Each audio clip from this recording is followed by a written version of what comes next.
There was a girl that could heal dead animals. This one comes at us from David Fueling. I hope I'm pronouncing that correctly. Apologies if I'm not. This one's told through the perspective of a guy who lives in a town called Ashland. He talks about a girl named Sarah Hatley who walks around with a crooked willow branch that she calls her sensing stick, which she uses to, as the title states, heal dead animals. The adults in town start to notice their kids are giving Sarah their lunch money to bring back their dead pets, which, of course, doesn't sit well with the adults and causes them to be very resentful and hateful toward Sarah and her family. And if that wasn't enough, there's mention of people going missing during the latest winter. So, to say that this town was paralyzed with fear would be an absolute understatement. The police suspect these people were murdered, and each one is connected to an unknown assailant, who's now known as the Ashland Flayer. One night, Sarah tries to get into the main character's backyard, claiming that she senses people needing help, and he confronts her with a gun to get her as far away from his property as possible.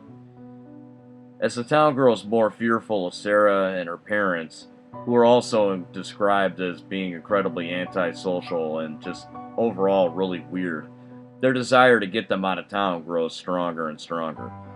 One night they find Sarah digging up a corpse, and she appears to be eating it.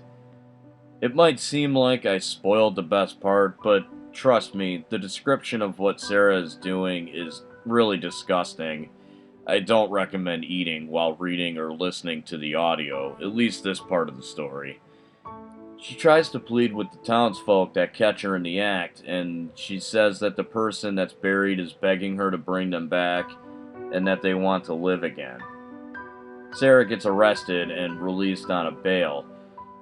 After this, Sarah and her parents end up giving the town exactly what they need, and they move out. Now comes the big reveal, and for this, I'm going to issue a spoiler warning. So, if you want to read the story or you want to listen to the audio and then come back here and listen to listen to what I think of it and, give the grade and all that, the links are in the description below as always. So this is a spoiler warning. You have been warned. So, here we go. It's revealed that the main character of the story is the Ashland Flayer, and the people that disappeared were his murdered victims, and the bodies are all stashed in his basement. This explains why Sarah wanted to go in his backyard, and this is also what she was sensing when she said she hears a lot of people calling for help. I really love the way this story plays on old cliches, such as, like Frankenstein. The whole town's full of people are afraid of what they don't really understand, so they try to chase it out.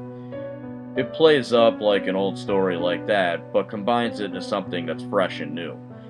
I also really like that we follow the point of view of a psychopath. Overall, I really like this story, and I'm going to give it an A. I can't recommend this one enough. As I said, I think the ending really elevated it and made it a way better story than it already was. This is another great one that I cannot recommend enough, so definitely check this one out.